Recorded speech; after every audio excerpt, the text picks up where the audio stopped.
Welcome to Lestertainment, where entertainment is in the name, but you never find any. In today's video, we will see fighter defeats that made us extremely happy, and many of them were by KO.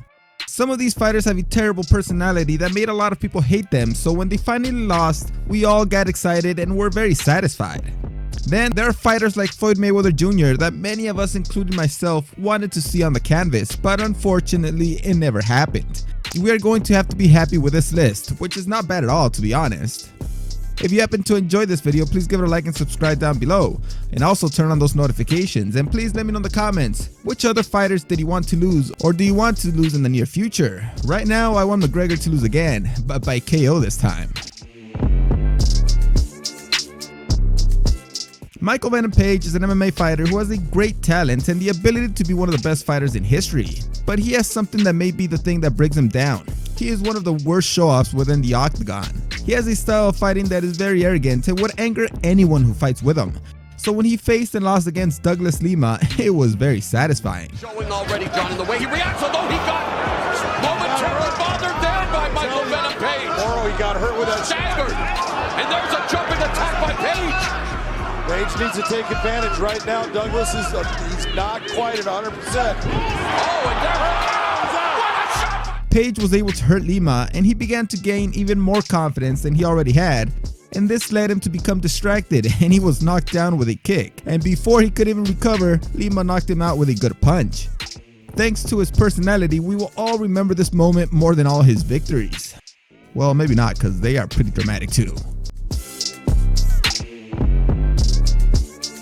Joanna Jędrzejczyk has a habit of trying to get into the minds of her opponents before each fight in order to psychologically affect them.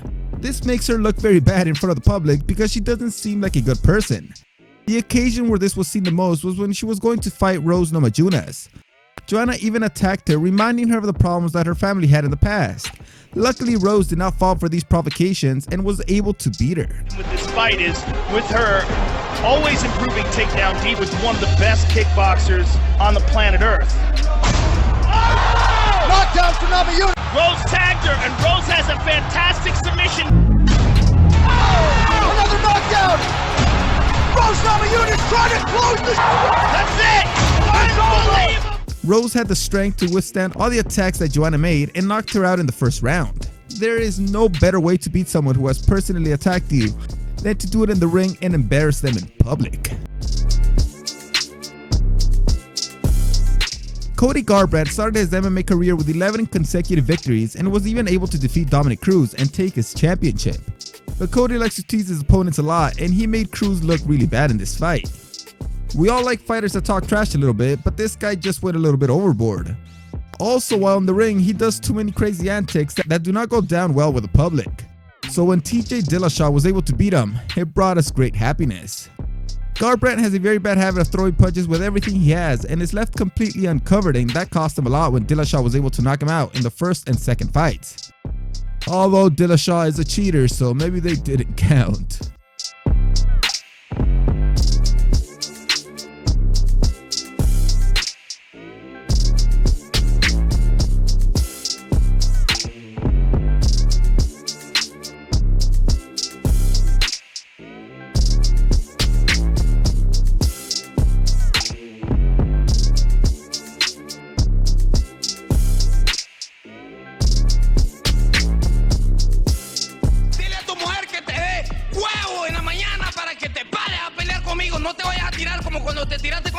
We all know about Ricardo Mayorga and his gigantic mouth. He likes to make fun of most of his opponents by telling jokes and saying very strong insults. This is one of those boxers that no one should use as an example, as he drank, smoked, and partied every night before his fights, although he still won many of them. The time I thought we were all wishing he would lose ugly was when he faced Oscar de la Hoya. Mayorga insulted Oscar until he got tired, and de la Hoya did not react until Mayorga started insulting his race, wife, and children. Tú le faltaste respeto a dos cosas que yo amo. Dos cosas. Ayer dijiste algo de mi esposa. Sí. Y ahora mencionaste mi raza. Y con eso no se juega. Y te voy a noquear. Mayo 6 te voy a noquear. So when the fight came, de la Hoya did not hold back at all.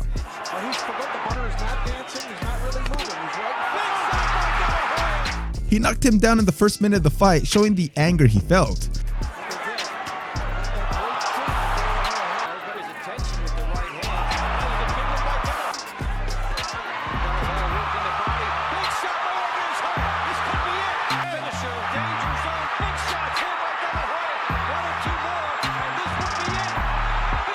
From there, he left him standing in order to be able to hit him even more until he decided to win the fight with a knockout in the 6th round. When Brock Lesnar wanted to fight in the UFC after being a WWE wrestler for so long, a lot of people, including me, didn't like it very much because we thought he was going to make a show of the UFC. He was going to want to do the same things that he did in the WWE in order to be able to excite the public, but I don't like those kinds of tactics because we all know they are lies, like when he got in the ring and pushed Daniel Cormier. So when Cain Velasquez was able to beat him, we all celebrated. Swinging. There it is. Velasquez. Lesner. Spinning out of control. Cain continuing to punish. And he does, but he's exhausted. He's got it. And he gets rocked again. 10 seconds. That's it. Velasquez made Lesnar look terrible in this fight. He did not have the condition and the fluid movements to be able to endure Velasquez and his unstoppable pace. Adrian Broner believed himself to be the next Floyd Mayweather Jr., but he doesn't even come close. He wanted to talk a lot of trash just like Mayweather, but the only problem was that he didn't have the quality or technique to back it up. He was undefeated when he finally faced Marcos Maidana. In this fight, he did many crazy things, including this one where he starts to hunt Maidana. But then Maidana gave it back, showing that he is not going to take it. Then came this very pleasant moment.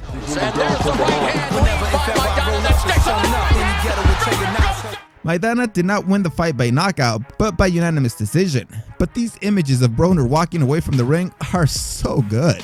It seems that he wanted to cry the entire time, and he was very hurt by the loss and the incredible beating he received. But then came Daddy Mayweather and defeated Maidana 2 times to avenge this defeat. Antonio Margarito is one of the biggest pieces of shit on this list. I think that, like many other Mexicans, we were very happy after he beat Miguel Cotto in his first fight in 2008. But from there on, it was all a nightmare. In 2009, he had a fight against Shane Mosley where he was discovered by Mosley's coach using a plaster type material on his hand wraps before the fight. He had to rewrap his hands again in the presence of the coach, so he was not able to cheat again. Mosley found out about this, so thinking he wanted to do him permanent damage, he put a terrible beating on him, and this was totally deserved.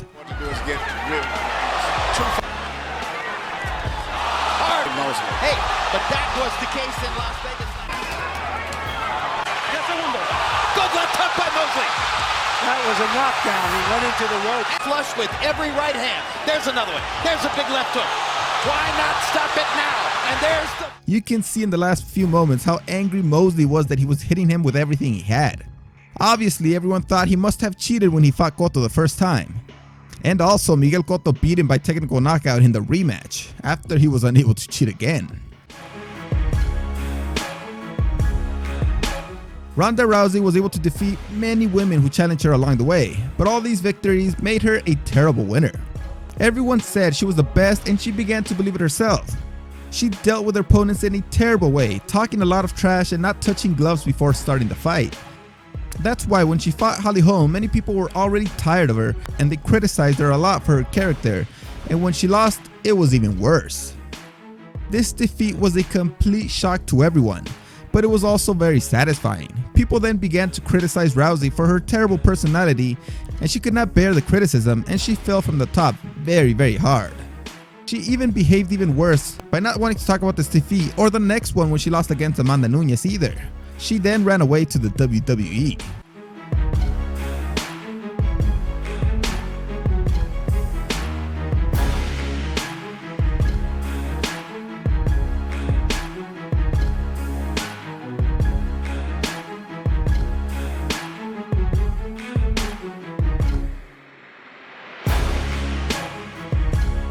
Manny Pacquiao is on the list simply because I just wanted Juan Manuel Marquez to finally get the victory he deserved after having 3 very close fights with him, where he could have easily been awarded the win in 2 of them.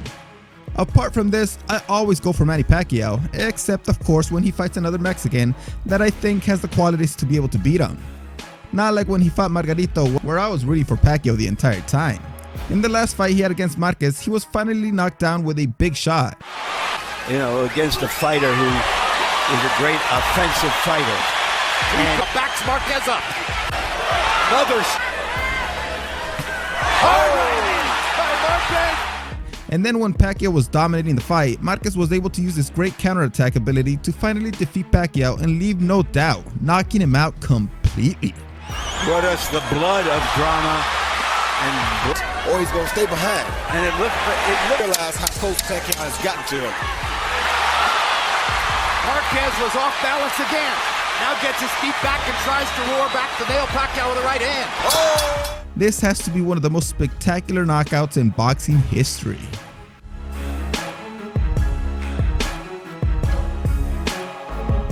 Another big shame for Mexican boxing is Julio Cesar Chavez Jr. This boxer rose to be champion just because of the name he has. Everyone wanted him to be the next great champion because of the legend that is his father. But Jr. does not have the qualities that his father had.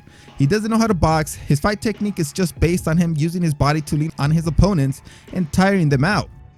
Also, he doesn't have the dedication to train, as all his coaches complained about that, including the great coach Freddie Roach.